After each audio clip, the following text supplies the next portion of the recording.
기도하고 시작하죠. 사랑과 자비하는 은혜를 감사합니다. 이제 신유 세미나 5번째 시간을 시작합니다. 주의 은혜로 함께 해주시고 또 깨닫는 지혜로 함께하여 주시옵소서. 주여 우리에게 주께서 명하신 병자들을 고치는 사역을 잘할 수 있는 훈련이 되어지고 또 그것을 위한 필요한 지식을 얻는 귀한 시간으로 인도해 주시옵소서. 주의 사랑하심을 감사합니다. 우리로 고통 가운데 두지 아니하시고 먼 훗날 치료되는 것으로 만족지 아니하시고 우리를 위하여 이렇게 은혜를 베푸시고 교회를 향하여서 병든 자를 치료함으로 또 돌봄으로 사랑할 수 있도록 허락하신 것 감사합니다. 이 시간 전과 마지막 시간까지 주의 영이 함께 하시고 인도해 주시옵소서. 예수 그리스도의 이름으로 기도합니다. 아멘. 이제 5강과 6강 이 내용들은 두 부분으로 나눌 수 있습니다. 여태까지는 하나님의 이제 치료하심에 대한 얘기했다면 5강 지금 공부하는 시간은 우리 이제 예수의 제자된 우리가 치유 사역을 왜 해야 돼, 또 어떻게 해야 되느냐에 대한 이제 그런 내용이고요. 6장에 가면 이제 6장 가면 병든 자가 그러면 어떻게 해야 되느냐 그런 내용을 담고 있습니다. 특별히 이제 5장을 시작하면서 혹시 이런 얘기 들어보셨는지 모르겠어요. 남자들은 군대 얘기를 많이 하는데 한 번 해병은 영원한 해병이다. 많이 들어보셨어요. 워낙 해병대 군기도 세고 이렇게 이렇게 결속력도 강하잖아요. 사람들이 이렇게 얘기하는데 사실 우리 신자들도 그렇습니다. 예수의 제자가 됐다면 치유 사역은 우리가 끝까지 해야 되는 거예요. 멈춰거나 적어야 될 게 아니에요. 말씀드린 것처럼 이제 성경에 있는 말씀 하나를 단어 하나를 잘못 복함으로 인해서 마치 치유 은사가 병 고치는 은사가 있는 자 어떤 사람 받는 것처럼 여겨져서 병 고치는 은사가 있는 사람만 고친다 이런 생각을 한국교회에 심어놓게 됐어요. 물론 이것은 한국어 번역만 그렇게 돼 있어요. 다른 데서는 그렇게 생각하지 않는데 한국 사람들은 유독 그렇게 이제 그 번역을 했으니까 그렇게 생각을 하는 거죠. 마치 우리나라 성경만 침례를 주라고 돼 있는데 최초에 번역된 성경에서도 침례라고 이제 그 사복음서 우리나라에 처음 복음을 들고 왔던 사람들 이렇게 번역했는데 훗날 그걸 세례로 바꾼 다음에 다 세례가 침례가 약식 세례인 줄 알고 이렇게까지 이제 오역되고 그래서 그것이 신학적 영향을 주는 것처럼 그거보다 어쩌면 더 큰 번역적 오류는 병 고치는 은사 번역하는 것입니다. 신학에서 비롯된 원문을 원문대로 번역하지 않는 그런 내용입니다. 그러나 이제 그것만 바꿔놓고 예수님 말씀에 돌아오면 분명하게 예수님 처음부터 끝까지 예수님의 제자들을 치유하는 데 데리고 다니시고 치유사도록 하도록 하시고 또 치유 사역을 하라고 명령하셨다는 것을 볼 때 믿는 자들은 이렇게 하라고 했는데 당연히 따라야 하는 것이기 때문에 우리가 이 사역을 잘 감당해야 되고 또 하는 것이 하나님을 기쁘게 하는 일인 줄 압니다. 어느 시대 어느 사회를 막론하고 병든 사람이 있고 고통당하는 사람들이 있습니다. 병들었다는 건 건강을 잃어버렸다고 표현할 수 있죠. 그 사람들이 이제 회복되는 것이 필요한데 본인 이전에 돌봄의 사역 중에 그 병든 사람들을 돌봐주고 그런 중에서 특별히 고치는 게 있다면 더 이상 더 할 나위 없이 좋겠죠. 그래서 돌보는 일에서 시작해서 치유하는 데까지 이미 교회 머리 대신 예수 그리스도께서 명령하신, 즉 그분이 원하시는 일이고 교회는 사명이기 때문에 사명을 감당해야 되는 줄 압니다. 그래서 이 사명을 감당해서 먼저 기억해야 될 것은 교회 사명은 병자를 어쩌면 낫게 하는 게 아니에요. 고친다는 말은 그래요. 나을 수 있도록 치료하는 거예요. 낫게 하시는 분은 하나님이시고 우리는 그 사역을 하는 거죠. 근데 남들이 보면 낮게 하는 것처럼 보이고 일반적으로 그렇게 해석할 수 있는 그런 내용입니다. 제가 이제 앞에서 얘기해 드린 것처럼 병 고치는 은사에 대해서 번역하게 된 이유를 충분히 이해는 합니다. 사람들이 제가 치유사역을 할 때 병자들을 저한테 데려옵니다. 은사가 있다고 뭐 이렇게 생각하고 오죠. 와서 뭐 치유사역을 통해서 고침을 받으니까. 그러나 그것은 그들이 생각이지 그렇게 표현하는 것이 실제로 제가 치유자는 아니거든요. 그래서 우리는 치유사역자고 치유사역을 잘하는 것이 우리가 해야 될 일인 거예요. 고치라고 하면 못 고치면 우리가 사명을 못 감당한 것이냐? 아니라는 거죠. 우리는 치유사역을 하라고 명을 받았고 그 사역을 고치는 것은 치유자 되시는 하나님의 일이고 지금 오늘 역사는 성령의 일이고 우리는 그 사역을 하는 거예요. 그 사역을 다하면 낫고 안 낫고에 대한 책임을 지는 게 아니라 사역을 하고 안 낫고 하지 않은 것에 대한 책임만 지면 되는 거고 그래서 우리가 이 책임을 잘 감당해야 된다는 거예요. 근데 어떻게 그러면 이런 치유 사역을 해야 되는가? 이것에 대해서 이제 살펴보는 시간입니다. 먼저 이제 우리가 치유 사역을 하면서 이해해야 될 것이 있어요.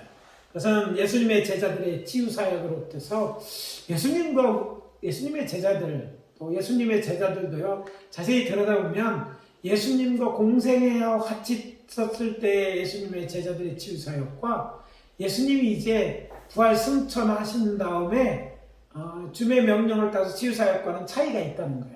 그런 것들도 배워나갈 필요가 있습니다. 먼저 예수님은 자신과 함께 하려고 제자들을 부르시고 그들과 함께 천국 복음을 전파하셨습니다.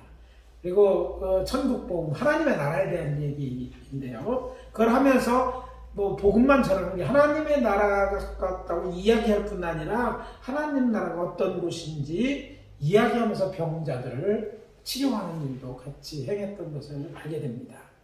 그래서 예수님의 제자들은 예수님 따라다니면서 같이 이 사역에 동참했고 또 예수님이 특별히 그들만 보내서도 시켰을 때 그들만 하면 됐던 거죠. 그러면서 예수님의 제자들은요 이런 치유 사역을 통해서 특별히 예수님과 동행하면서 직간접적으로 그다음에 가르침을 받았을 뿐만 아니라 목회자로서 훈련 받은 것으로 우리가 생각해도 되는 것이죠. 그렇게 꼭 해서 만든 건 아니지만 오늘날 목회자가 되려면 이제 점차 추세가 대학원 과정, 특별히 MDB라는 목회학 이제 석사 과정까지는 해야지 된다 이런 것이 이제 일반화되었습니다. 여러분 신학교 나왔지 않은 사람도 많았고 통신신학하고도 하기도 했지만 점차 이제 전문화되면서 또 이렇게 그 정도 수준까지 공부해야 되는데 이 MDB 학이라는 것 자체가 사실은 일반 대학원은 차이가 있죠. 일반 대학원 34학점, 뭐 40학점 한다고 하는데 MDB는 요즘 한국도 한 80몇 학점 될 거예요. 모르겠어요. 저 같은 경우는 이제 뭐 이곳에 있다 가다 보고 하다 보니까 제가 115학점을 했더라고요. 좀 길게 얘기는 했지만 그래도 90학점 이상 보통 미국에서 100학점 가까이는 보통 하는데 어떻게 보면 일반 대학원의 3배 정도만큼 공부를 하는 것이죠. 그만큼 해야 되고 공부해야 될 게 많은 건데 예수님의 제자들도 그러니까 3년 반 동안 따라졌다고 쳤을 때 3년 방법했다면 뭐 우리가 3년 하는데 길은 비슷해 보여요. 근데 내용에서 차이가 있는 것은 예수님은 목회 실습까지 경험해서 제자들을 가르쳤고 우리는 그거는 빼뜨리고 그건 개인이나 교회 목으로 돌려놓고 또 안타까운 건 교회에서도 목사가 될 사람들에 대해서 전도사들에게 이걸 가르쳐야겠다는 역사적 사명을 빼고 사역자를 안 쓰더라고요. 어떻게 하면 돈 안 주고 제일 차량 운행시키고 잡부 대신 일 시키고 그렇게 하고 부사역적으로 5년을 하든 더 길어지면 목회자로서의 충분히 성숙해서 나오는 게 아니라 이제 불평만 가득해갖고 나오죠. 그리고 배운 것도 없습니다.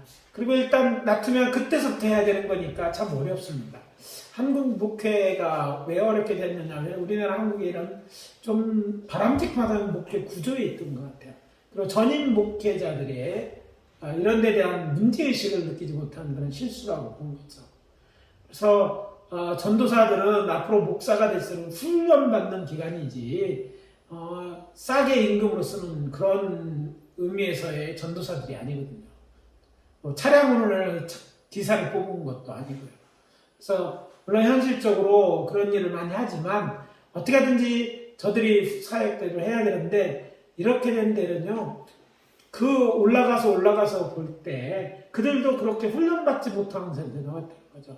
신학교에서 성경도 뭐 어떤 과목만 전체적인 공부가 없었고 또 훈련은 또 전혀 안 하고 교회에 와서 해야 되고 그래서 실제 훈련을 많이 했던 사람들은 덜 저거 하는데 어렸을 잘하면서 나름대로 훈련됐던 사람들은 그런데 그렇지 않은 사람들이 목회하면요 참 어렵게 하는 거예요.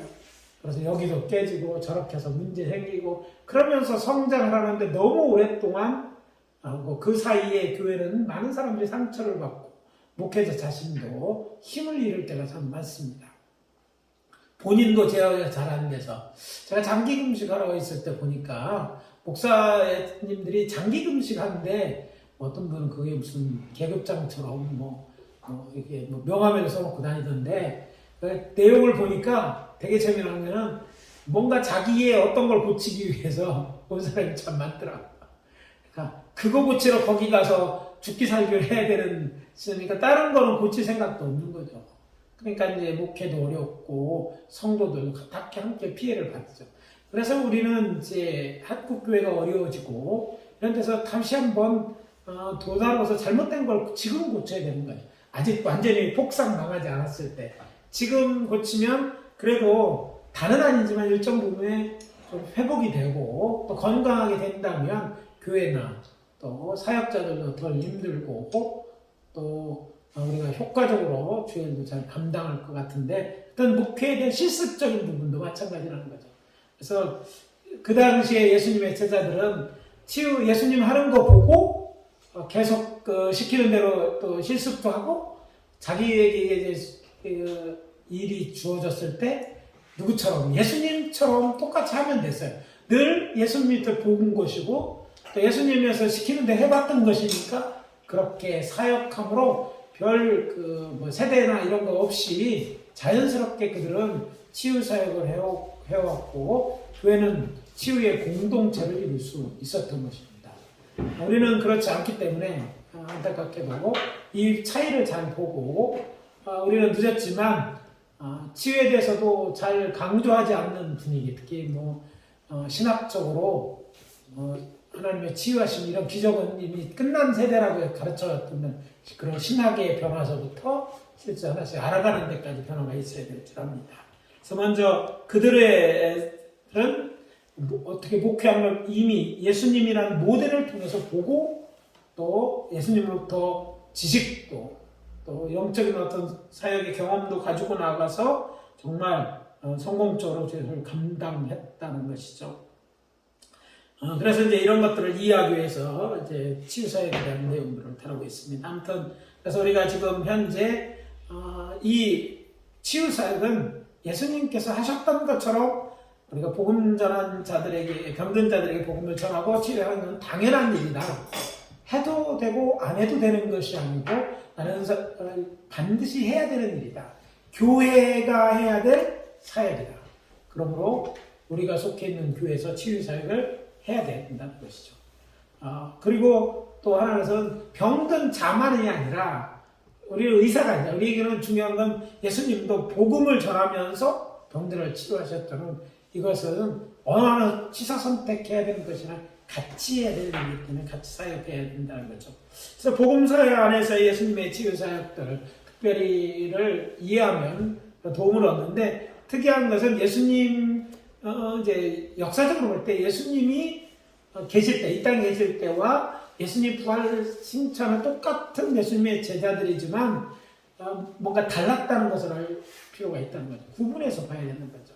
그리고 그 구분 속에서 우리가 치유 사역을 할 때 그러니까 예수 이름으로 하지만 치유의 사역의 지도자는 이제 성령 하나 바뀌었다는 걸 이해하게 될 필요가 있습니다. 물론 예수님은 그걸 아시고 자신의 성자 하나님으로서 치료자에서 능력을 재현하시고 성령을 의지해서 이 일을 하심으로 본까지 보여줬다는 것까지 기억하면 100점짜리 그런 기억이 될 것입니다. 그래서 살펴보면 이렇습니다. 예수님 제자들은 전적으로 예수님의 사역과 그 능력과 권세 아래 있었다. 이게 차이가 있어요. 그러니까 예수님이 그 공생 기간 동안에 제자들의 사역은 예수님의 사역과 아주 뗄 수 없는 관계를 갖고 있는데 그가 무슨 사역을 할 때도 예수님의 능력과 권세 아래서 일을 했다는 것이죠. 그래서 예수님처럼 제자들은 하나님을 전파하면서 병들고 명받았고 그 얘기를 했는데 이때 그런 것이 항상 갖도록 한 게 아니라 어떤 기간 주어졌을 때 그 사역을 하고 나머지는 예수님이 계속해서 사역한 거죠. 그게 차이가 있습니다. 뒤에는 예수님 이후에는 우리가 그 일을 계속해서 해야 될 일이지만 그 당시에는 예수님이 나가서 해라. 그때 가서 그거 하는 거예요. 그리고 예수님이 나갈 때 어떤 권세를 주는 거예요. 마치 이제 우리 옛날 그 시대 때 조선 시대나 이런 시대에 무슨 일을 위해서 이제 특별 임무를 준 사람을 나라의 고을들을 돌아보면서 뭐 암행어사를 해라. 그러면 암행어사에게 마패를 주어진다는 왕이 그 특별한 임무를 이제 내리면 왕의 그런 그 권한을 그 권세가 있는 상징되는 마패를 가지고 그 권세를 가지고 나가서 조사하고 판단하고 판결하는 거죠. 특별한 권한이면 그리고 돌아와서 마패를 반납하면 보통 일로 돌아가는 것처럼 예수님의 제자들, 특히 공생의 기간 때 예수님의 제자는 전적으로 예수님에 의해서 의지되는 그런 것이었어요. 그러나 한 가지 여기 그들은 계속해서 뭘 예수님의 치유사를 보고 있었어요. 자기네들에게 맡겨질 때는 특별한 경우 12제자를 보내셔서 사역을 할 때와 70대를 보낼 때에 한정되었다는 것만 알 필요가 있습니다. 아무튼 예수님을 하는데 흥미로운 모여서 이제 이 사역에서 놓치지 말아야 할 것 중 하나는 예수님이 이 제자들을 치유사역으로 보낼 때 혼자 보내지 않았다는 거예요. 둘씩 짝을 지어서 보냈다는 거죠. 그래서 예수님이 이제 보낼 때 병든 자를 고치고 죽은 자를 살면 문둥을 깨끗하게 하고 귀신을 내어쫓으라 이렇게 이제 명령을 하게 되죠. 제가 이 말씀을 여기 꼭 드리고 넘어가는 것은 예수님이 제자들에게 명령하실 때 죽은 자를 살리라는 명령도 같이 되어 있거든요. 예수님은 죽은 자를 살리셨죠. 예수님 권세 아래서 예수님의 제자들도 예수님의 권세를 갖고 나아갈 때 죽은 자를 살리라 구체적으로 명시되어 있다는 거예요. 왜냐하면 어떤 사람들은 죽은 자에 대한 사역에 대해서 하지 않는다고 생각하잖아요. 내일이 아니라고 생각. 이미 결정났다고 생각하는데 예수님도 그런 물론 그때 한 사역의 패턴을 읽어보면 죽어서 오래 뭐 특속에 있는 자를 사역하라는 것은 아니었어요. 여기서 죽었다면 금방 죽었어요. 왜냐하면 이틀도 안 갔던 거예요.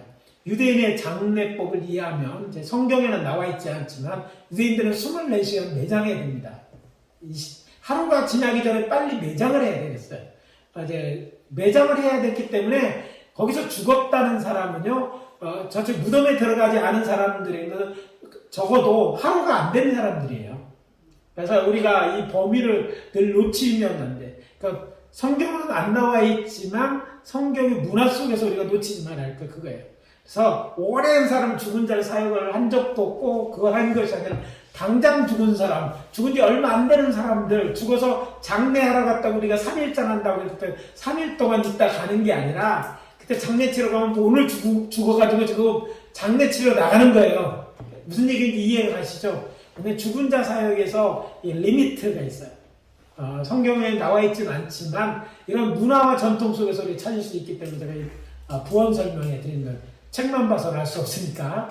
아무튼 그러면서 살리는 사역도 명받았고 예수님의 제자들은 그래서 어떻게 했어요? 제자들은 똑같이 예수님 죽은 자를 사역하는 걸 두려워하거나 안 되는 걸 생각하지 않았다는 거예요. 그렇잖아요? 그래서 우리가 아는 것처럼 베드로가 가서 사역을 했을 때 죽은 자를 살리는 역사도 똑같이 예수님 하는 것을 받고 또 살리라고 했고 또 하루가 안 된 똑같은 그 범위 내에서 나가서 사역했다고 보면 됩니다.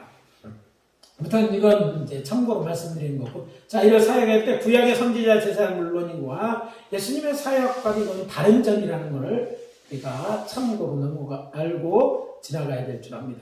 아무튼 전적으로 예수님의 제자들의 사역은 예수님 살아계실 때 예수님의 종속돼 의지되고 있었다. 그런데 결과가 어떻습니까? 예수님처럼 놀라운 결과가 돼요. 예수님이 그들을 보내시고 권세를 직접 이용했기 때문에 나타나는 결과였던 직접적으로 나타나는 결과도 예수님의 결과가 크게 나타났어요. 그들의 복음을 때는 많은 귀신이 쫓겨나고 병자들이 고침을 얻는 역사가 일어났다는 거예요. 성공적이었습니다. 그런데 이 기간과 일이 있어 이은박을 했던 이들이 후에 가면 똑같은 그 사람들이 이제 예수님 부활 승천하는 달라집니다. 똑같이 예수님도 사역받는데 이제는 일시적인 사역이 아니라 계속해서 사역을 명받습니다. 게다가 예수님이 권세를 주셨는데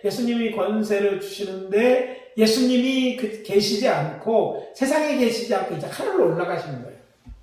대신 저들에게는요, 그들을 정말 치유의 역사를 해주는 성령 하나님이 이 땅에 오셔서 그들과 함께 사역하도록 하고, 또 그래서 제자들은 이제 성령을 의지해서 예수님이 받은 명령 안에서 성령을 의지해서 사역하죠. 그러니까 성령의 다른 이름이 예수의 영이잖아요. 그래서 우리가 성령을 해서 그들을 사역했고, 이 점에 있어서는 똑같은 제대로 예수님이 돌아가시기 전고 승천하시기 그때까지다가 그 이유가 달랐는데, 이 이유의 부분이 오늘 우리들의 부분하고 일치된다는 거예요. 우리들도 예수님의 제자, 특히 초대교회, 예수님 부활승천한 이후 성령 충만받은 저처럼 우리는 사역하면 된다는 거죠. 그래서 우리의 모델은 물론 예수님 때 일어났던 일은 참고가 되지만 실질적인 구체적인 의미의 우리의 모델로 보면 예수님의 제자들의 모델이겠고, 그 시대, 교회 시대에 우리는 예수님의 명령을 받았지만 성령을 의지해서 이 사역을 감당한다는 점이 다르다는 것을 알 필요가 있습니다. 그래서 그런 차이점을 이제 우리가 확인해야 되고, 그런 내용에 대해서 보면 이 책 부록에는요, 복음서에 나타난 제자들의 치유 사역들을 따로 언급하고 있습니다. 이 언급이요, 뒤에 도표로 나와 있는 굉장히 중요한 게 뭐냐면, 이제 우리가 치유 사역을 할 때 치유 사역을 위해서 필요한 것들이 있거든요. 치유 사역자에게 필요한 것들, 또 병고침을 원하는 자들이 필요한 것들은 이런 쓰여있는 복음자의 제자들이나 예수님의 치유 사역을 보면서 우리는 우리의 어떤 바라는 것들을 구하고 또 치유에 대한 믿음을 키울 수 있기 때문에 이걸 언급한 게 굉장히 중요하죠. 미국에 갔을 때 제가 다니는 학교 올라오는 유명한 치유분사네요. 거기서 이제 이런 책이 있어요. 책들이 무슨 책이 있냐면 이 치유에 대한 말씀만 뽑아놓은 책이 있어요. 그러니까 치유 사역을 해보니까 치유자의 어떤 영적인 능력 이것도 있지만 치유를 구하는 자, 믿는 자들이 믿음이 필요한데 어떻게 믿음이 필요하느냐에 있어서 이런 게 필요하다는 거예요. 그래서 이제 부록을 적어놓은 거는 이제 우리가 성경 말씀을 알으면 다 믿음이 생기겠죠. 그러나 성경 말씀을 믿음이 필요한데 우리가 치유에 대해서 구체적인 것들 이런 것들이 필요할 때 사용할 수 있기 때문에 이렇게 언급해 놓은 것입니다. 다시 이제 돌아가서 초대교회 예수님의 치유 사역 중에서 예수님 초대교회에 나타난 기적과 이사 중에 상당수는 무엇이었냐면 바로 이 병자들이 고침을 받는 치유의 기적이었다는 거죠. 성경은 기적과 이사로 가득한데 특별히 신약 성경은 더 많죠. 그 중에 대부분 치유 사역. 그러니까 오늘날도 가장 보편적으로 필요한 기적은요, 치유의 기적입니다. 또 지금도 여전히 성령님은 이런 기적으로 오늘도 우리에게 은혜를 베풀고 계시다는 것. 그러니까 교회가 세상에 있고 세상 사람들을 돌보고 해야 될 사역 중에 치유 사역은 이제 우리에서 비중이 아주 크다는 것 참고해 주시면 되겠습니다. 근데 이 치유사역은 예수님이 그렇게 치유사라고 명령하셨기 때문에 예수님의 대위임령에 기록되어 있는 것이고 또 야고보 감독을 통해서 권면하는 내용이기도 합니다. 잘 아시는 것처럼 여기서 나오는 우리 신약성의 야고보는 예수님의 12제자 한 명이었던 야고가 아니라 예수님의 동생 야고보잖아요. 그래서 그 야고보 초대 예루살렘의 감독 책임자였던 야고보가 교회를 향하는 권면임과 동시에 이 권면은 우리 각 교회들, 작은 교회들, 우리가 사역하는 우리들에 대한 향문들인데 바로 이런 것들을 통해서 우리는 계속해서 그래서 제자로서 치유사역을 감당해야 되는 것입니다. 그래서 그 내용을 살펴보면 예수님이 그랬죠. 너희는 온 천하에 다니며 만민에게 복음을 전파하라. 믿고 세례를 받는 사람은 진례를 받는 사람은 구원을 얻을 것이요 믿지 않는 사람은 정죄를 받으리라. 또 이렇게 하면서 믿는 자들에게는 이런 표적이 따르리니 곧 저희가 내 이름으로 구신을 쫓아내며 새 방언을 말하며 뱀을 조무슨 독을 맞아 해를 받지 않으며 병든 사람에게 손을 얹은즉 나으니라.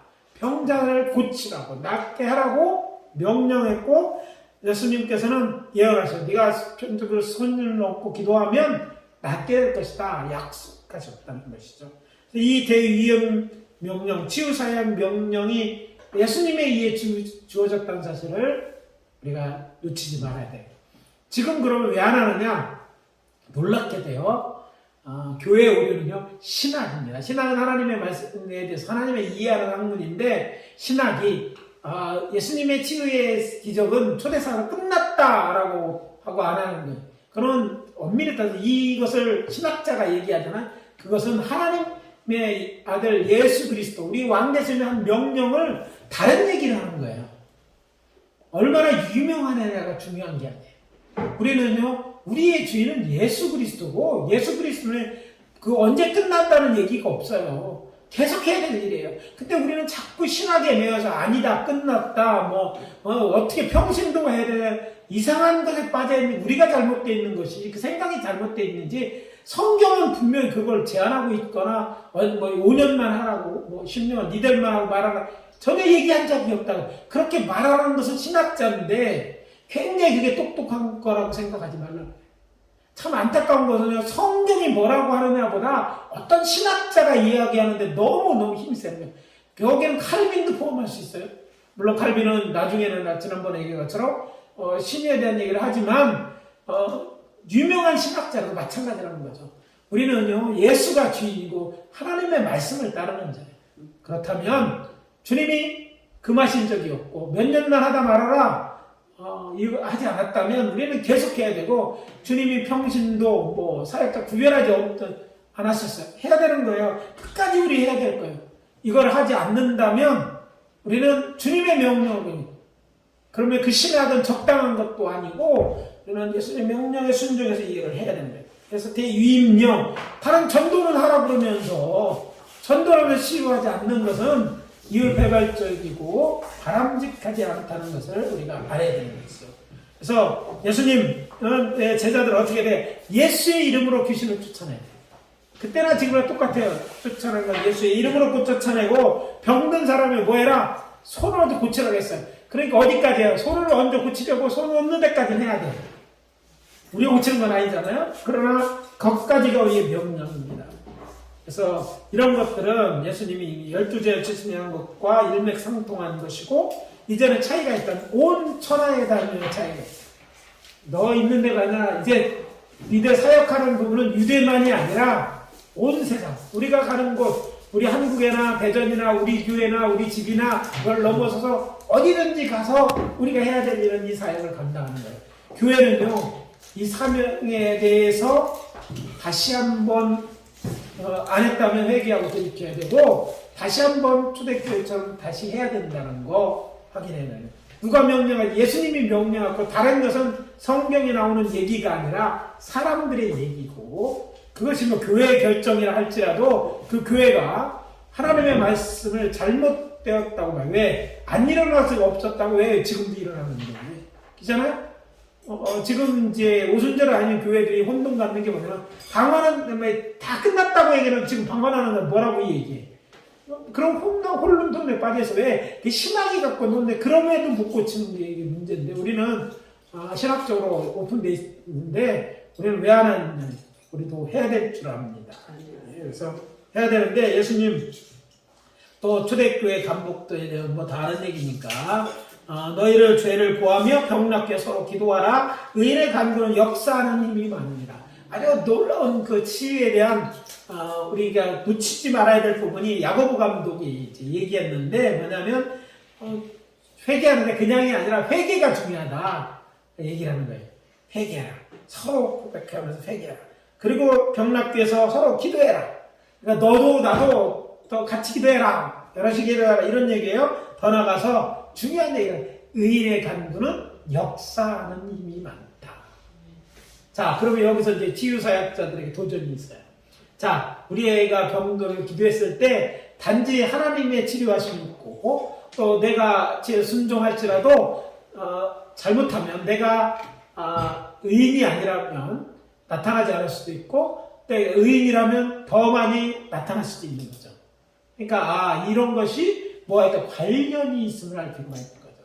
그래서 어떤 사람들에게 더 많이 나타나고 어떤 안 나타날 수 있는 것 이런 것들 왜 그러면 어떻게 하면 더 많이 많은 사람들이 치유의 기적을 경험할 수 있는가에 대해서 참고로 삼을 수 있는 것들이 예수님의 대위임령과 초대교회 감독이었던 야고보를 통해서 알 수 있다는 것입니다.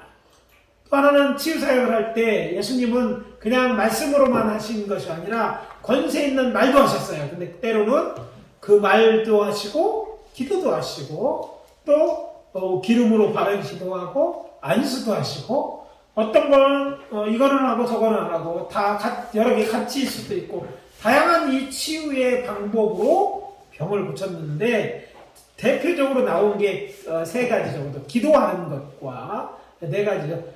권세 있도록 나사라 이렇게 권세 있는 말을 하는 것과 또 도유라고 하죠. 기름을 바르며 기도하는 것과 안수하는 것들이 많이 이제 사용하셨던 방법이에요. 그러니까 우리가 보편적으로 사용해도 되는 방법이 이런 방법이고 이런 것들은 효과가 있다는 거예요. 어떤 효과냐면 그것 자체보다는 그걸 통해 주는 뭐라면 그 물질 자체에 주는 의미도 있겠죠. 기름 같은 거는 그러나 그것보다는 더 큰 다른 것들이 있는 거예요. 예를 들어서 하나님이 만져주면 어떤 믿음과 위로라든지 이런 것들을 다 증진시켜주고 믿음을 이런 것들이 또 덕을 세울 수 있고 만약 치유의 결과와 상관없이 하나님 만지시고 이렇게 이런 등등 이런 것들이 있었기 때문에 주님께서도 치유의 방법을 사용하셨어요. 자, 여기서 한 가지 퀘스천. 예수님은 이런 치유의 방법이 과연 필요하셨을까? 분명히 예수님은 사용하셨을까? 그것이 없었다면 치유가 안 일어나는 것은 아니었어요.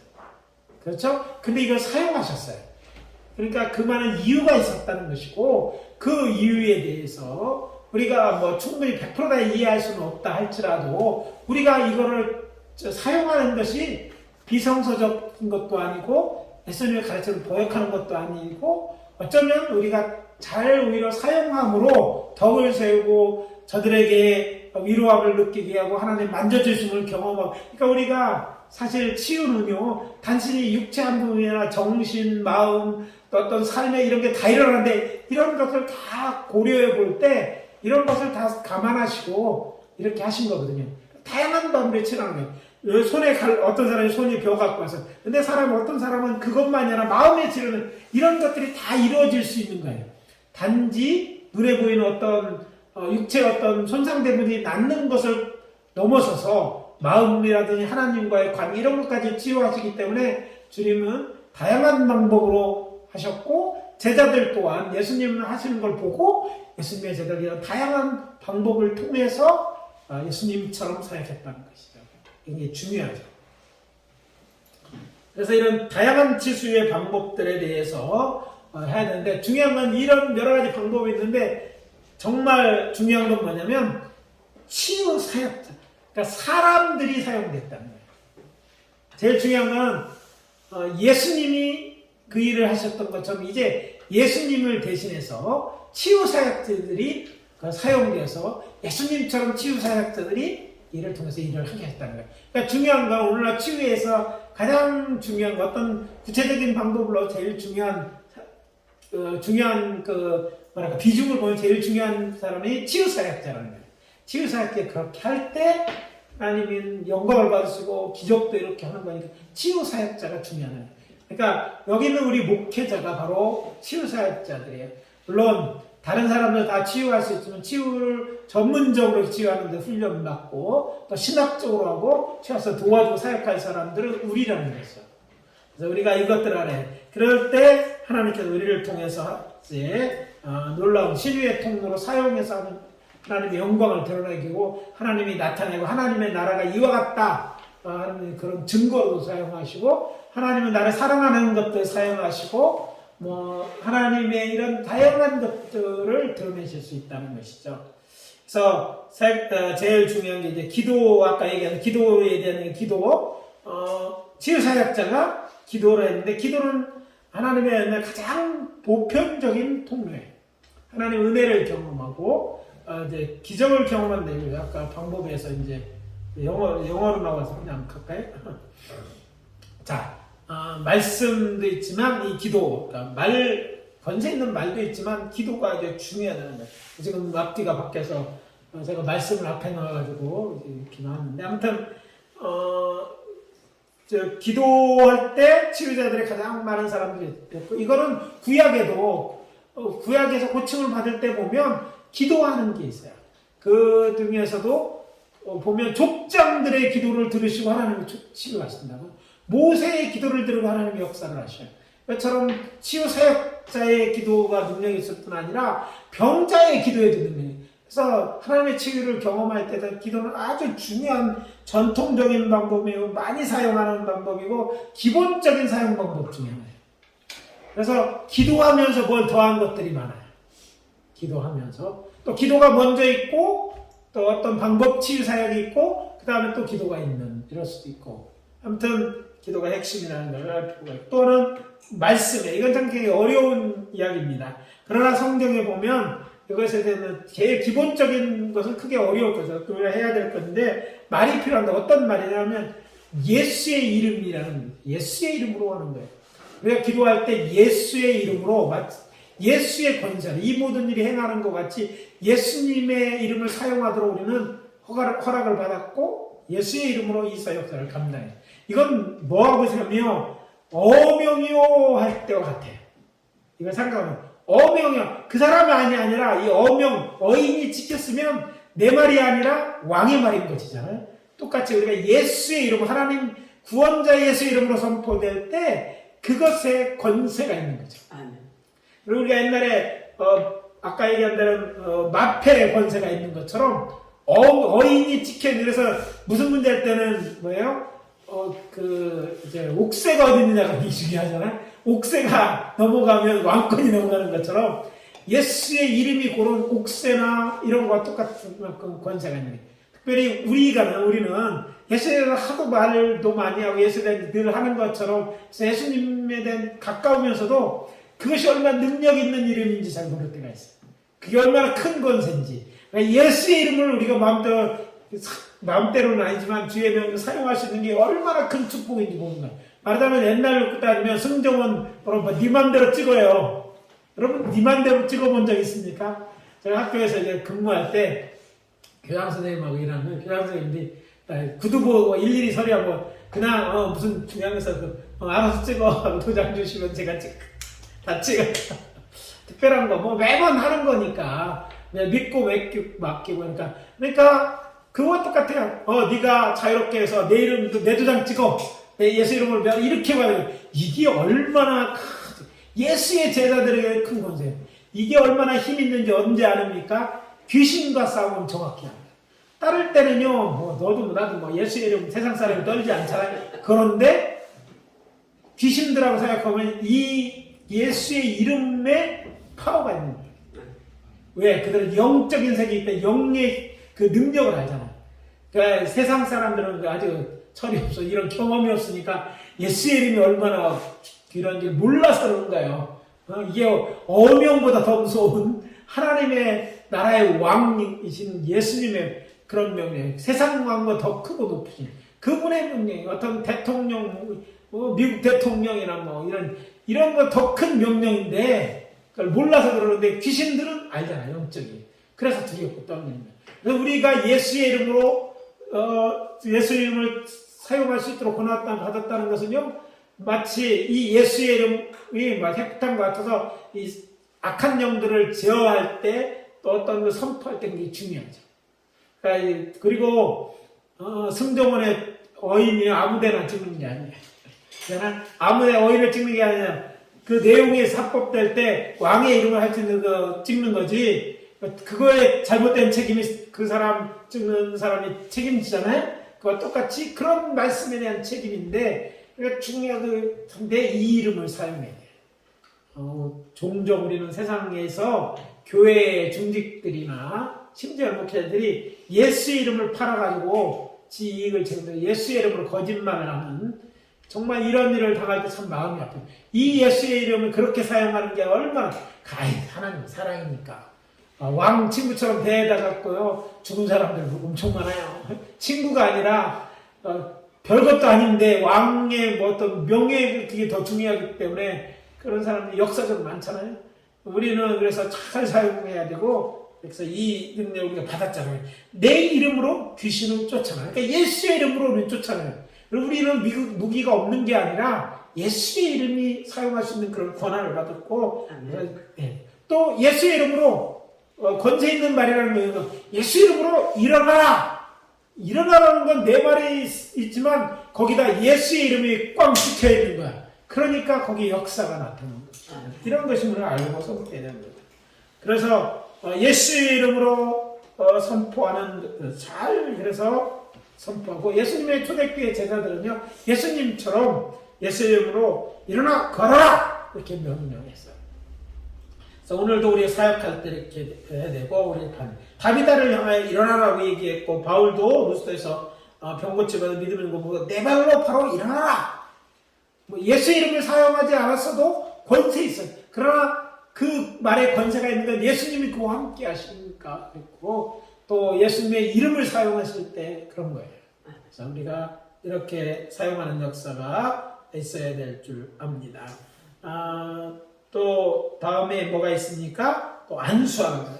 기도할 때 또 뭐냐면 타칭, 만지는데 특별히 어떤 그냥 만짐이 아니라 정말 치유사역서 주께서 위임된 권세로 사역자의 것을 가지고 안수할 때 더 큰 역사가 나요.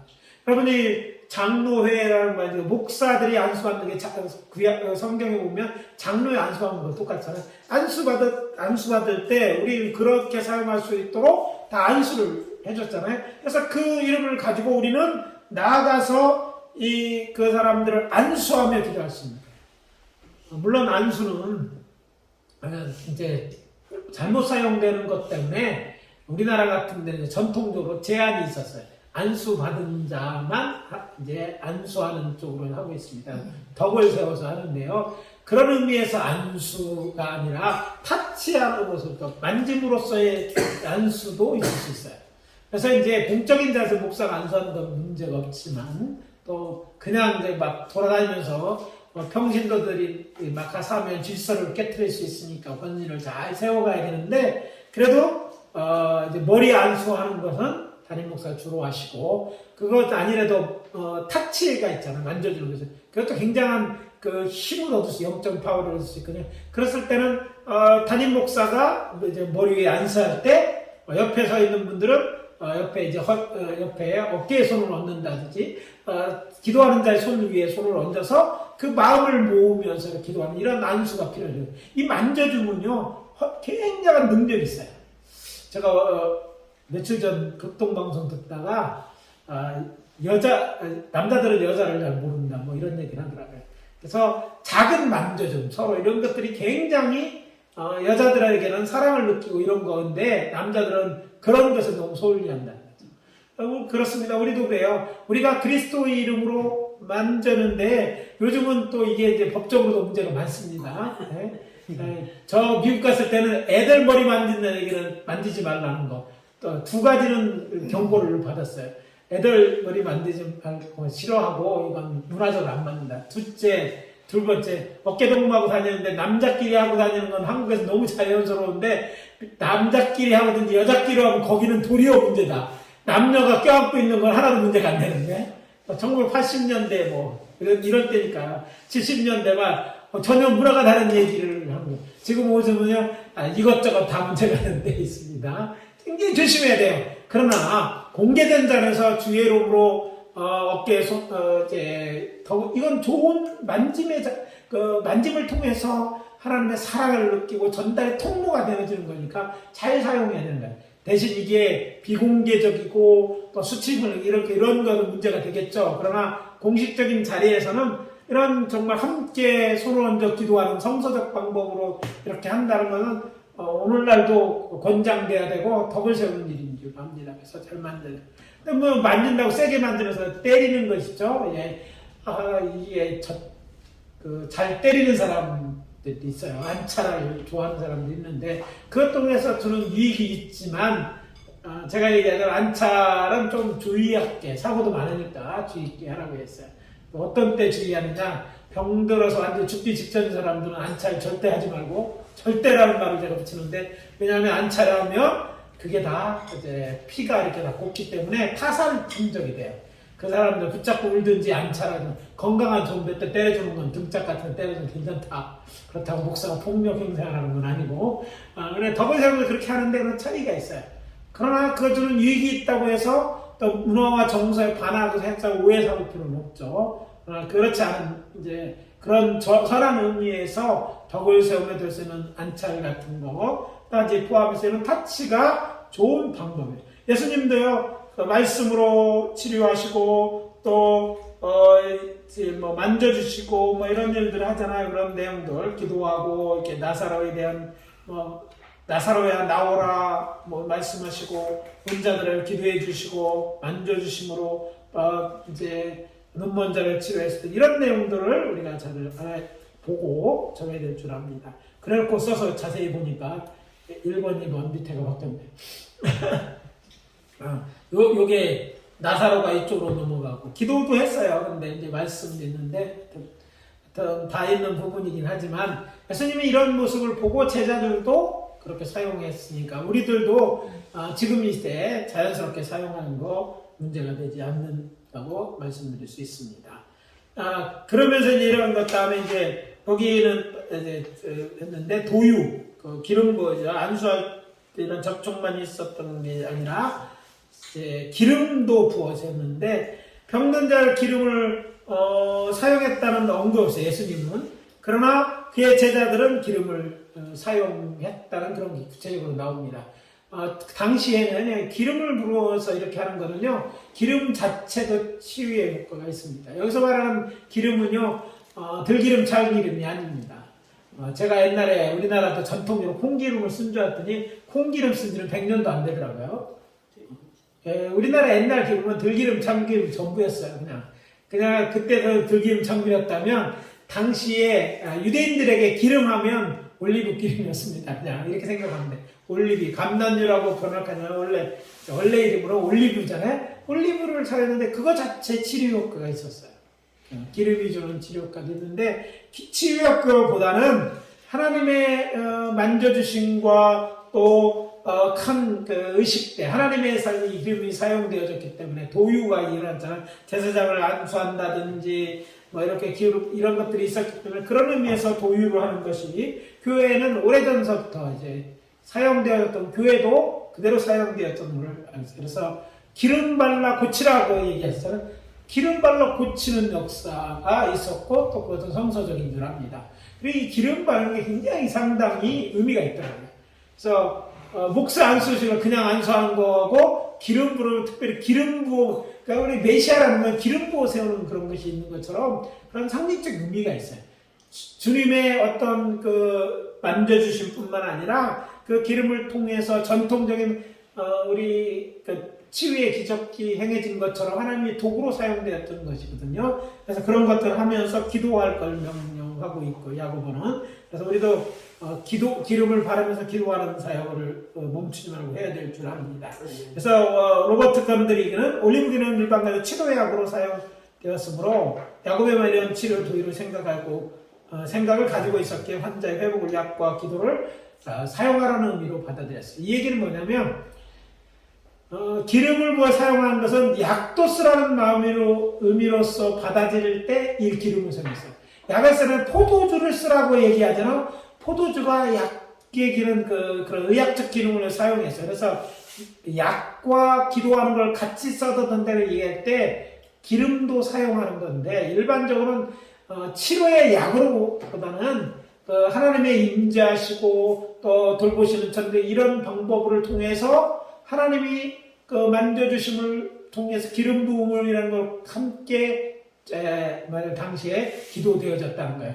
그러나 그렇게 그것만 제한하지 않고 약을 쓰는 것으로도 사용될 때 기름이나 포도주가 얘기된다는 걸 참고로 하시게 됩니다. 무슨 얘기냐면 기도하는 때 약 쓰지 말고 그냥 전부 기도해서 낫는 게 아니라 약도 같이 쓰는 것이 성서적 방법이다 설명할 때 사용된다는 그런 내용입니다. 당시에 그러면 일반적으로 쓰는 방법이 뭐였느냐면 바로 기름만. 그리고 당시의 기름은요 또 일반적인 약처럼 사용했어요. 이제 이스라엘이라는 특별히 광야잖아요. 그래서 양들이 상처를 입거나 또 할 때 제일 필요한 게 기름이었어요. 그래서 목자들은 기름을 항상 갖고 다니면서 양들이 덧났으면 이 기름이 일단 도포가 돼서 자꾸 부딪히면서 쓸림을 방지하잖아요. 그러니까 충분한 약적인 효과를 갖고 있는 것 똑같았어요. 당시에는 올리브 기름을 약으로 사용했다고 하는 게 맞습니다. 그리고 포도주도 그 당시에 일반적인 쓰는 기본 상비약과 같은 것이었기 때문에 그렇게 해석해도 틀리지 않습니다. 아무튼 이렇게 도요하며 기름을 바르면서 기도하는 것들이 주로 이제 초대교회나 이제 성서시대에 사용되는 방법이라는 것입니다. 다음에 이제 중요한 건 이제 그 어떤 치유의 방법도 있지만 중요한 건 사람이죠. 치유사역자, 치유사역자에서 봅니다. 특별히 신유의 치유사역에서 신유의 중재자로 하나님은 사람을 쓰십니다. 그것도 하나님이 어떤 사람을 불러서 그 일을 위해 쓰시는데 그 사람들이 오늘날 보면 목회자고 그의 중재자로 사용됐던 구약시대는 모세와 같은 사람, 제사장, 선지자 이런 사람들이 소명을 받아서 하나님의 일을 하는 사람들. 근데 하나님의 일하는 사람들이 해야 될 일 중에 하나가 낫게 하고 병든 자를 구하는. 왜냐하면 그들이 목회하는 대상이 사람이잖아요. 사람들이 영적으로 하나님과 문제가 생기든지 병에 걸렸다든지 사회적 어떤 어려움에 처해서 이걸 고치는 역할을 하나님의 소명을 받은 사람이 하는데 오늘날 이렇게 하나님의 소명을 받은 자들이 이 신유에 있어서는 중재자로서 같이 사용되어지고 있다는 것이죠. 그래서 우리는 이 신유의 중재자, 목사로 안수받고 세움을 입었다는 것은 신유의 중재자로 세워졌다는 의미예요. 그래서 목사 안수를 받았다고 하면 당연히 신유 사역을 해야 되는 거죠. 중재자로서 역할을 해요.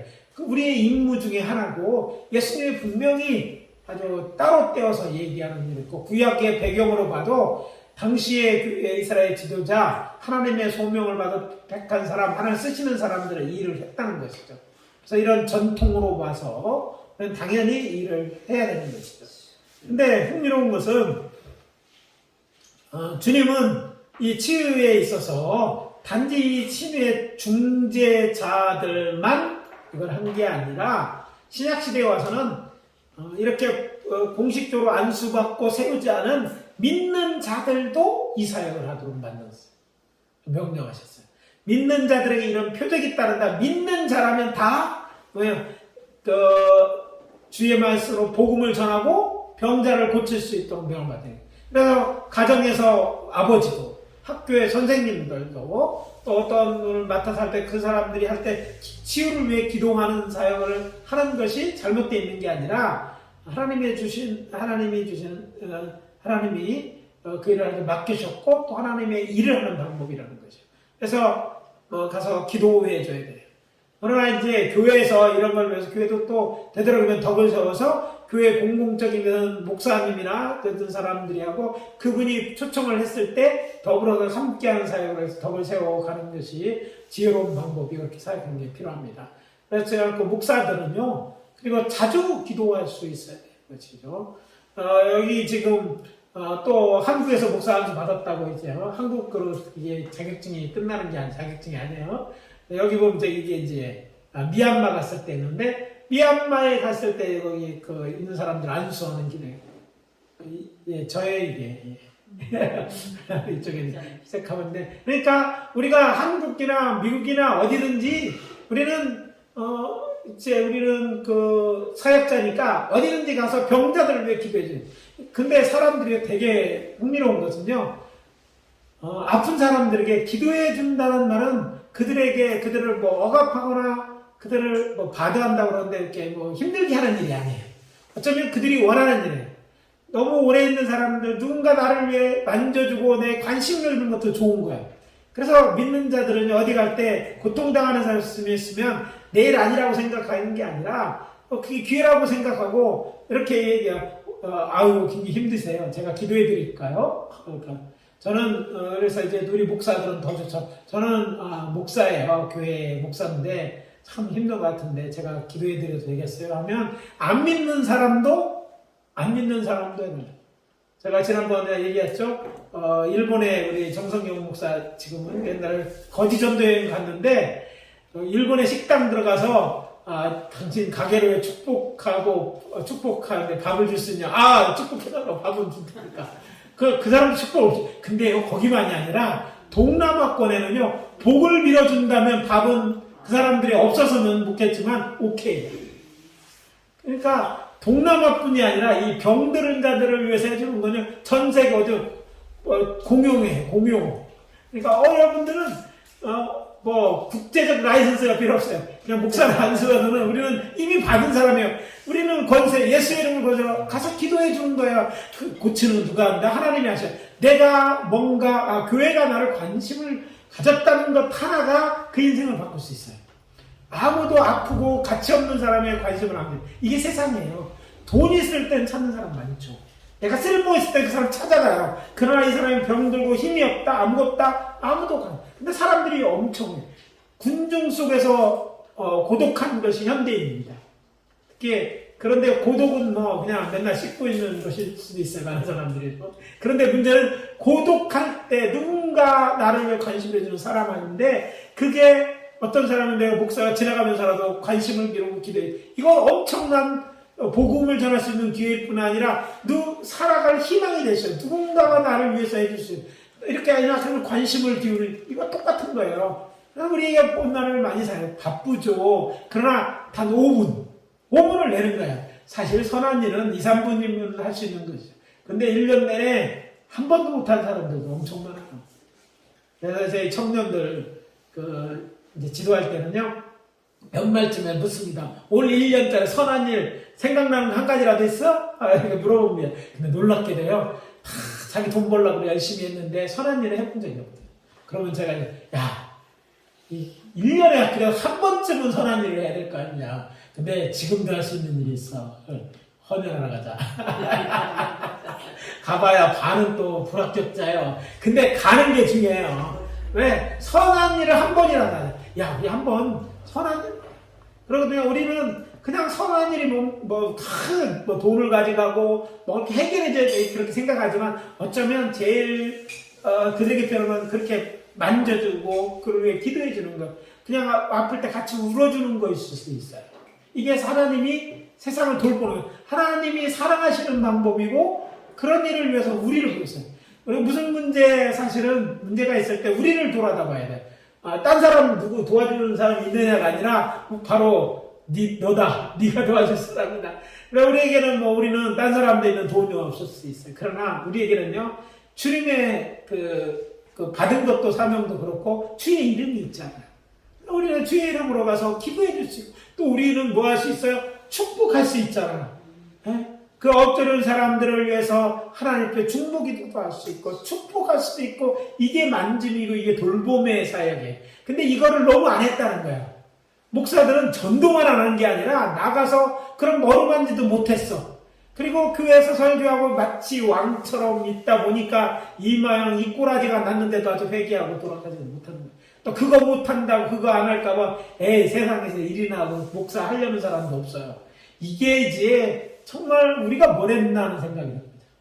그래서 우리가요 정말 신예대 특별히 목사들이 먼저 보는 거예요. 그리고 성도들한테 하라고 그러는 거예요. 교회가 해야 되는 거예요. 큰 폭나는 일은 아니더라도 이런 것이 교회가 해야 될 일이고 세상에 교회가 있다는 것은요 하나님의 나라가 있다는 일, 하나님이 계시다는 직접적인 최고의 증거는 교회가 있는 거예요. 그리고 하나님을 위해서 죽을 수 있는 사람이 있는 거예요. 여러분 다음에 죽을 수 있는 사람, 하나님이 살아계셨으니까 죽을 수 있는 거잖아요. 천하보다 한 번밖에 없는 그 인생, 주님이 원하시면 내놓을 수 있는, 이게 오늘 우리의 목사의 정체성이고 필요한 거거든요. 그게 일을 할 때 사실 세상이 치유됩니다.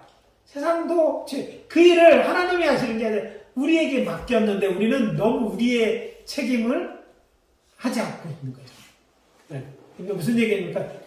하자는 얘기예요. 여태까지 우리 잘 못했어도 지금이라도 하자는 거죠. 작은 일에서 지나가다가 지나치는 관심, 우리가 좀 늦을 수도 있어. 그러나 관심을 기울일 때 한 사람의 인생이 바뀌고 있고 그 사람이 어떤 문제가 났을 때 그에 대한 선한 인식을 내가 아무도 생각 안 했을 때 나에게 가까이 와서 얘기해주고 아무런 것도 없이 내가 뭐 해줄 것도 아무도 기대할 수 없는 상황인데 내가 이것이 치유가 일어나는 것이고 이것이 우리의 그리스도인 다움이고 하나님의 영광 돌리는 이게 모여서 상급이 되는 거예요. 우리 편에는. 그리고 이게 모여서 정말 하나님의 영광이 드러나는 거예요. 영광 우리 입술로 들은 영광도 있지만 그 사람이 볼 때 교회 그래도 아직도 살았어. 하나님이 계신가 봐. 하나님 감사. 이게 하나님 앞에 영광 돌리는 거예요. 나의 사역을 통해 다른 사람이 하나님의 영광을 돌리는데 쓰리쿠션 은혜라고 그러는데 이게 하나님이 기뻐하시는 것이고 이게 하나님의 보좌를 누리는 거거든요. 그래서 특별히 우리가 치유사역이 살아야 돼. 목사가 우리 성도님들로 하고 그 일을 하게 하는 거죠. 해야 됩니다. 자, 특별히 여기서 우리 하는데 기회 우리를 이렇게 치유사역자로서 우리 영어로 좀 써놨는 게 뭐냐면 우리는 중재자로 부른 거였어요. 하나님과 병든 자 사이에 우리를 부르셨다는 거예요. 우리가 이제 가운데 껴가지고 통로가 되게 하는 거예요. 하나님의 은혜가 지나가는 통로, 그들의 고통을 아뢰는 통로가 되어져야 된다는 그런 얘기예요. 그래서 그 의인의 기도는 역사하는 힘이 많다는 그 야고보서 5장 16절 말씀인데 그러니까 그런 거 우리가 하는데 더욱더 놀라면 우리는 만져주고 말하는 거 관심 있는 것도 저들은 위로가 되는데 우리에게는 또 뭐가 있어요? 우리에게는요 파워가 있는 거죠. 우리가 주의 이름으로 기도하잖아요. 그러니까 놀라운 기적의 역사가 있어요. 세상은 돈 있어야 고쳐줍니다. 돈 없으면 고쳐주지도 않아요. 약도 안 줘요. 돈 갖고 와라 얘기하는데 우리는 없는 것 같은데 세상이 못 고치는 병도 고치잖아요. 우리는 다른 게 필요한 게 아니에요. 우리는 감기 들린 사람이나 가슴에 상처를 입은 사람이나 암에 걸린 사람은 똑같아요. 치유법은 똑같아요. 우리는 뭐다 새로운 게 필요한 게 아니에요. 우리는 주의 이름으로 기도하고 불쌍히 여기는 그를 위해서 위로하며 또 기도하고 그렇게 할 때 주께서 일으키시라. 하나님이 일으키시는 거예요. 하나님이 이렇게 아니 만져준 거 금방 죽더라도 그 위로를 받는 거죠. 하나님의 나라가 전해지는 거니 하나님의 나라 이런 거 같은 나라가 되니까 우리가 이 일을 잘 해야 됩니다. 그래서 또 하나는 우리가 놓쳐서는 그런 리밋 그러니까 제한이 없다는 거예요. 누구라고 예수 믿는 사람이면 모든 자들이 이 일을 해야 되고 할 수 있는 자격이 주어진다는 거예요. 꼭 안수받은 자만 하는 게 아니라 다 해. 그러나 공개적으로 할 때 질서를 위해 목회자가 있는 것이지 누구나 다 해. 그래서 초청하는 건 당연해. 오히려 초청하는 게 좋습니다. 똑같이 낫더라도요. 같이 기도해서 나서면요. 간증하는 사람도 여러 명 되는 거예요. 그럼 그 교회 정말 교회가 여러분 힐링 커뮤니티를 방법으로 이건 거예요. 자신이 직접 경험하면 확실하게 믿게 됩니다. 그리고 큰 기적이 있어. 많은 사람이 확실하게 그런 거예요. 확실히 이 믿음에 설 수 있습니다. 저희도 저희 아버님이 기적이 일어나서 고침을 받는 그런 게 있으니까 확실히 믿고 기도하는 거예요. 될까 말까가 아니라 분명히 받고 그런 역사가 나타난 거, 지금도 나타나는 믿으니까 믿음으로 하니까 내가 믿는 자도요, 치유사를 믿음이 있는데 저들이 믿고 기도하시려면 저들에게도 그런 권세가 주었음을 알게 하고 사역에 그래서 동참시키고 함께 간증하게 함으로써 저들 그 사역을 하게 하는 거죠. 굉장히 중요합니다. 다음 이제 필요한 건 뭐냐? 그 다음에 우리가 기억해야 될 것은 치유사역을 위해서는 우리가 치유사역함에 있어서 뭔가 준비가 필요하다는 거예요. 그래서 우리 치유사역을 할 때 이게 잘 준비되어야지 치유사역자로서 일을 잘 할 수 있다는 거예요. 그래서 그러면 어떻게 하면 되는가? 잘 준비해야 되는데 제일 먼저 딴 준비보다 우리가 우리 마음의 준비를 해야 됩니다. 예수님의 치유의 동기에서 제일 중요한 동기는 불쌍히 여기는 마음이에요. 치유사역에도 그런 것들이 있어요. 치료의 하나님의 본성이 사랑이 아닙니까? 사랑의 하나님이 병든 자를 볼 때 불쌍히 여기는 것 같이 치유께서는 그 하나님의 마음을 읽을 수 있고 그 병든 자의 고통을 우리가 직접 보고하는데 이걸 중단해서 하나님 앞에는 이 병든 자의 고통을 치유의 은혜를 베풀어달라고 얘기하고 또 저에게 믿음이 없고 저에게 넣었지만 하나님이 나의 믿음과 나를 통해서 이 역사 하나님의 은혜가 흘러나게 하도록 이게 하나님이 일하시는 방법이고 하나님의 나라를 세워가시는 방법입니다. 그래서 제일 먼저 우리에게 필요한 것은 마음이 있어요. 마음은요 이성의 분야가 아니죠. 그래서 이 마음이 있다면 다행히 이제 없을 수도 있어요. 그럼 없으면 어떻게 나는 이제 없으니까 아니에요. 치유 사역을 하도록 명받았으니까 내가 마음부터 없다면 준비가 안 됐던 뭘 달라고 기도해 하나님 내가 병든 자를 불쌍히 여기는 마음을 내가 기도해야 됩니다. 이 기도는 별로 안 하시는 것 같아요. 그러나 은사가 있다 없다만 생각해요. 정말 없다면요 안 될 수도 있어요. 안 생기는. 그리고 사랑을 느껴보지 않은 사람일수록 받아보거나 해본 사람은 이게 더 약해. 그래서 이런 사람들은 먼저 내게 그런 마음이 있도록 해요. 나는 잘 안 돼요 하는 것이 제일 문제가 마음이거든요. 내 마음이 안 열리는 거예요. 내가 그런 걸 못 봐서 믿음도 있지만 정말 간절하게 기도하는 마음이 동하지 않는 거죠. 그런 마음이 없다면 마음부터 해야 돼요. 병자를 불쌍히 여길 때 피해자의 기도는 간절해지고 간절한 기도에 하나님의 역사가 나타납니다. 그렇다면 오늘 목회자들이 너무 어느 때서부터인가 바리새인처럼 되어버려서 서기관 말씀은 잘하고 막 이거 잘못했어 회개하라 뭐 이런 얘기는 잘하는데 정말 앉아서 너도 뭐 이런 얘기하고 너나 해 이런 말이 듣고 있고 잘못됐는데 그런 뿐만 아니라 우리에게 정말 또 문제는요 불쌍히 여기는 마음이에요. 마치 세상은 더 극단적으로 얘기하죠. 비평할 때 교회가 돈만 보고 막 하는. 근데 가만히 옆에서 보면 우리 하는 걸 잘 볼 필요가 있어요. 우리도 옆에 보면 정말 그렇게 제3자들에게 보일 것처럼 보이지 않습니까? 교회가 오늘날 해온 행식이 마치 교회 목사는 왕이 되고 뭐 작은 교회는 왕이 아니라 뭐 하인만 못하지만 동네 아저씨구나 우리 동탕이 이제 그러니까 별 못 느끼지만 그게 정말 하나님이 기뻐하시는가? 그게 진짜 큰 사람인가? 그건 주님이 원하는 거야.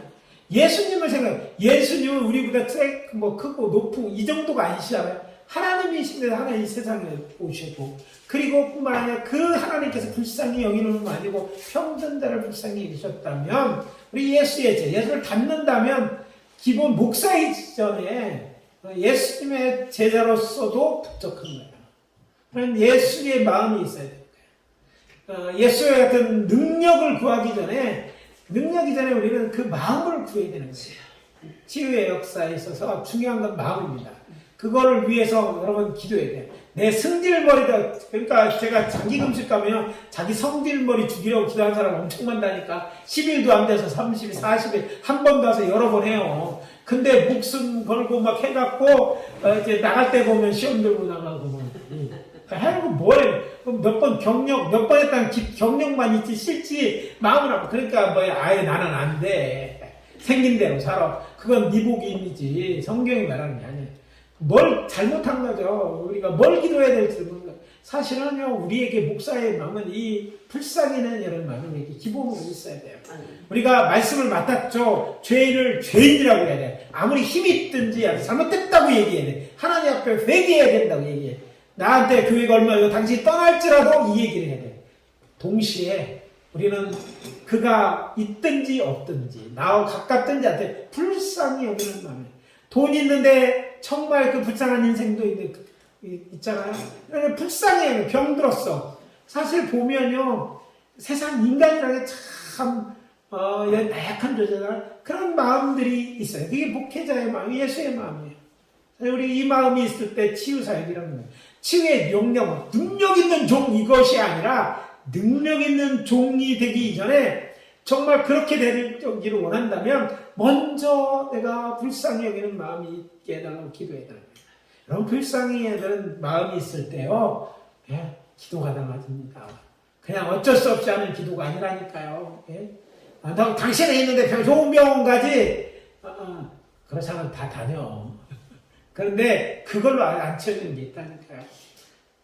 그러니까 마음적인 것, 감정적인 걸 넘어서 역사를 하면서도 이 불쌍히 여기는 영임이 먼저 우리에게 있어야 되는 거예요.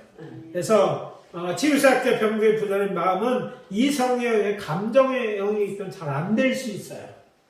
이건 알아서 깨닫는 게 아니라 잘 안 될 수 있어. 안 해봐서, 특별히 그런 데서 안 자란 사람들, 이런 사람은 더욱더 기도해야 됩니다. 그리고 크게 안 아파본 사람도 기도해야 됩니다.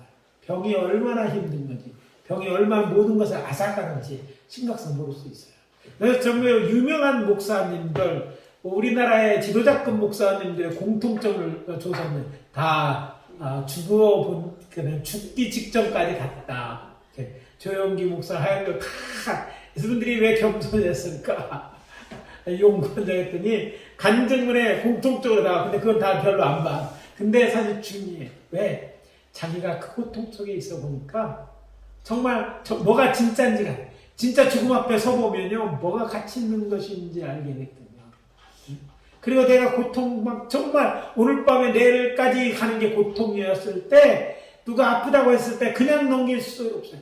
또 나와 비슷한 거라면 더 안타까워. 그러니까 더 간절히 기도해. 그래서 놀라운 것은요, 이 치유사역을 하고 보면 치유사역자가 전공이 있는 것처럼 보인다니까.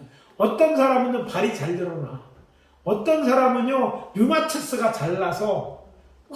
근데 왜 그럴까? 조사해보니까 되게 흥미로운 건요, 어떤 병에 잘 고치는 그 사람들은요, 그런 경험이, 아파본 경험이든지, 그 기도에서 나은 경험이 확실하게 있을 때. 특히 아파서 온 게, 관절염 환자들이 막 주먹듯이 먹고, 그것 때문에 또 탈나고, 걷는 것 때문에 이 고통을 가진 사람들이요, 자기가 그 치유의 은사를 경험해 놨잖아요? 그러면 관절염 의사를 말하면, 그냥 그게 마음에 와닿는 거야. 너무 불쌍해서 너무 힘들었거든. 잠도 너무 불쌍해. 그래서 막 간절하게 기도해요. 그리고 그 옆에 기도 받는 사람도요, 나도 옛날에 그랬다면 마음이 팍 열려. 네가 얼마나 가졌건니 이런 게 다 없어져. 다 허물어져 내요. 근데 그 앞에 가면 이 가운데 하나님의 역사가 일어났더라고요. 그래서 전공이 있는 것처럼 보이는 거예요. 그러니까 경험도 있지만, 특별히 경험 중에 어떤 게 경험이 있느냐면, 내가 고통당한 경우, 낯선 경우, 이것들이 굉장히 포함된 경험이라는 거죠. 그래서 우리가 어떤 병으로 고생할 때 하나님은요, 쓸데없이 우리 고생시키지 않으세요. 분명히 하나님 뜻이 있다면 그것이 다름이에요. 다름은 나쁜 것이 아니에요. 어떤 게 약해 보이지만 다름이 조화를 이루는 것이고, 다름이 어떤 면에서 강점이 있을 수 있는데, 내가 말하는 어떤 병든 자를 위해 더 간절히 기도할 수 있는 것이, 내가 낫는 것이 목표라면, 내가 이거를 통해서 있다면, 물론 모든 고통이 우리의 죄에 대한 벌이거나 또 우리를 뭐 깨닫게 하는 것도 있지만, 또 그것이 오늘 우리의 사역을 결정할 수도 있거든요.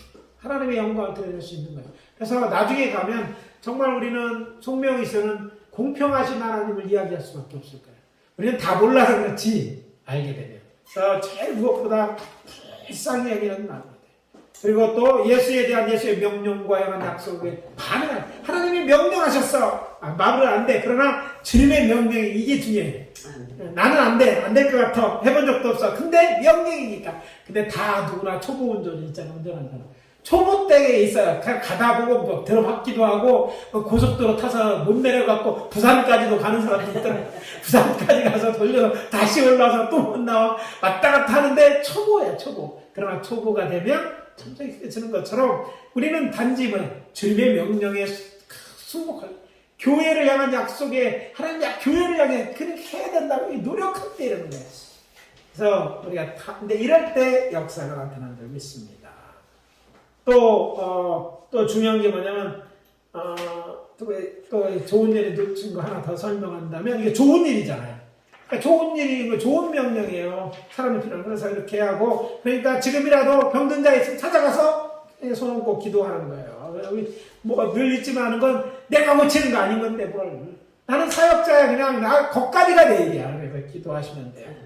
그 다음에 또 해야 되는 것은요. 우리가 정말 치유사역자로 부름을 받을 때 이왕이면 잘해야 될 거 아닙니까? 이왕이면 기도에 많이 나서야 되잖아요. 그러기 위해서 성령 충만을 해야 될 줄 압니다. 예수님은 그런 3년 반 동안 치유시설 다 해놓고도 그들을 세상에 나가라고 하지 않았어요. 그 위험한 예루살렘에 있어서 아버지 약속한 것을 기다리고 그것이 성령 충만하고 성령에 충만할 때 제자들이 성령을 받았을 때 성령의 능력을 받고 나가서 성공적으로 사역하세요. 성령에 충만하면 성령의 능력이 많아요. 예수님도 성령 충만 받아가지고 능력으로 복음을 전하는 것처럼 우리도 이 능력에 충만해야 되잖아요. 그러면 우리가 어떻게 돼? 성령 충만을 위해 되는 거예요. 그래서 목회자들이 늘 구할 때는 성령 충만하다. 내가 유명한 게 아니라 왜? 주의 일을 잘 감당. 그 중에 치료사역도 하는데 그냥은 능력이 아니다. 기도하면 능력이에요. 여러분 그냥 있으면 세상에서 힘이 없고 안 될 것 같지만 기도하면 그냥 용기가 생기잖아요. 아니 기도하면 그래도 신뢰가 돼야 이런 게 생기잖아요. 기도하면 그리고 기도하면요 하나님의 충만하면 역사가 나타나요. 그래서 기도자가 성령의 능력이 클 때 더 역사해요. 그래서 이제 옛날에 없는 도표론을 만들었어요. 자 힐링 포인트라는 거예요. 치유에 쉽게 설명하면 이런 것입니다.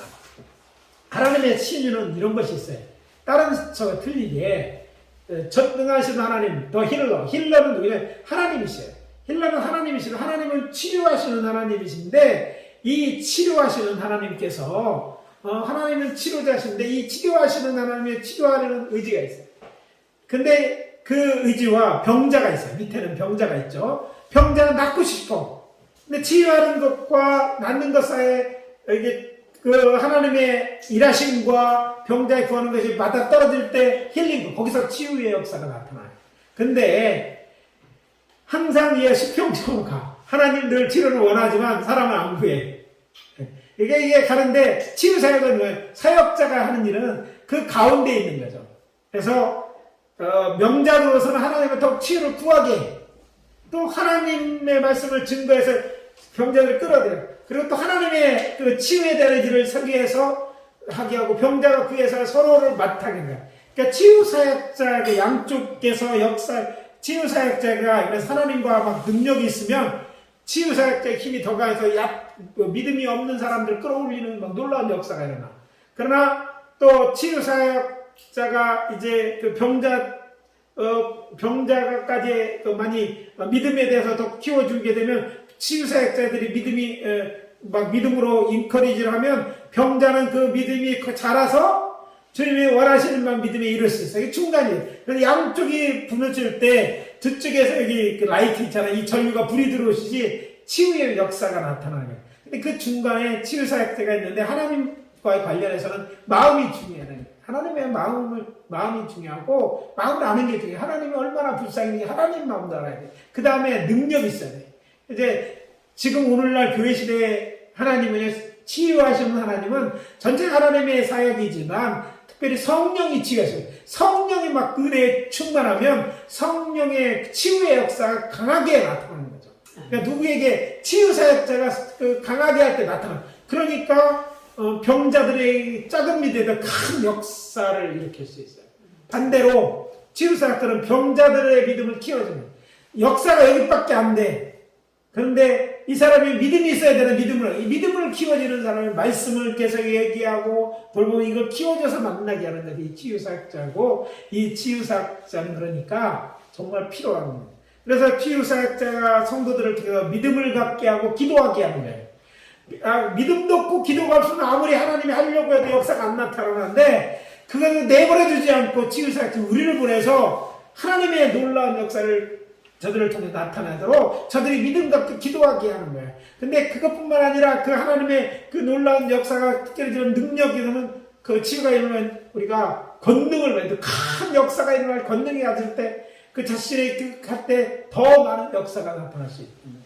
그래서 이게 도표로 어떻게 도표를 만들까 고민하다가 이런 도표를 만들게 돼요. 옆에 있는 분이 이제 오랄 로버트 목사님 처음 사역하실 때요. 이분은 항상 그랬죠. 오른손으로 안수기도 해갖고 오른쪽이 길어진 목사님. TV에 나올 때마다 1958년 나가기도 전인데.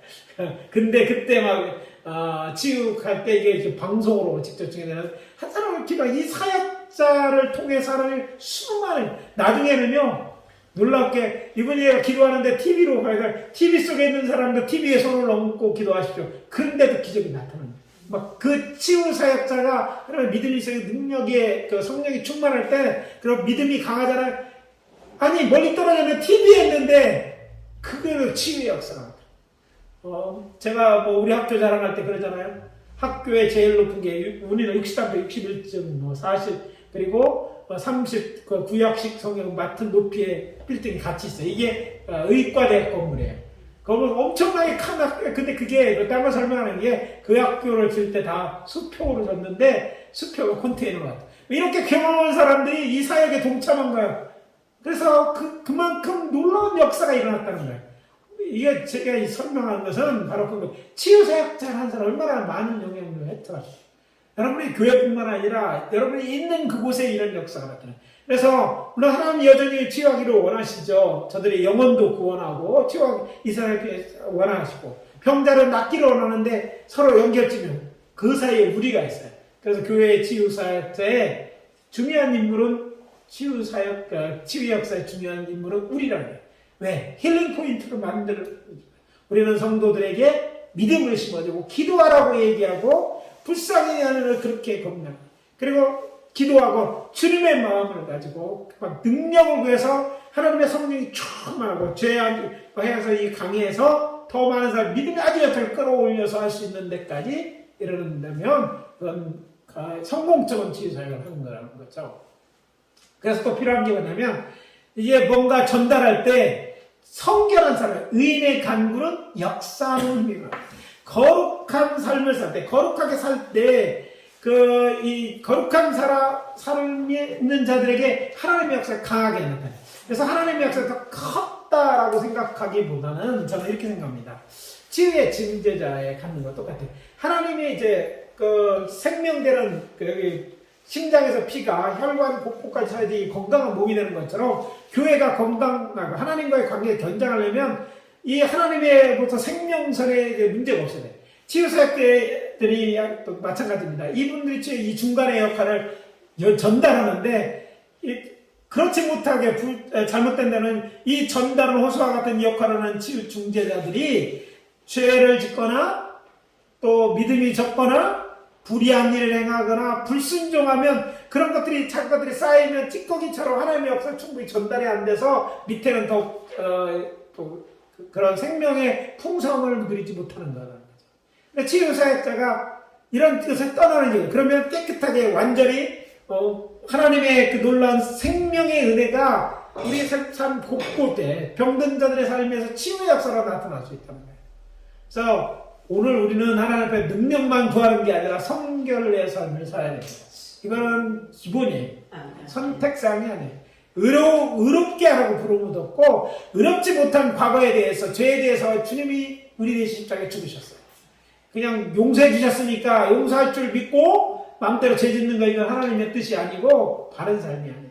우리는 용서함 받았으니까 더 이상 죄에서 떠나고 그리고 이 불의를 다 하면 우리의 치유사역자를 통해 마치 깨끗하게 청소를 시켜간처럼 하나님의 은혜가 하나님의 능력이 우리를 통해서 나타나서 큰 역사를 만들어요. 근데 우리 전달자가 잘못되어 있으면 교회 목회자가 병들어 있으면 그런 역사가 잘 기적을 경험할 수 없는 거예요. 오늘날 죽어가는 교회, 정체가는 교회의 가장 큰 문제는 목회자입니다. 아니 우리들의 문제입니다. 이게 도전이 돼야 될 줄 알고 우리가 바꿔야 될 줄 압니다.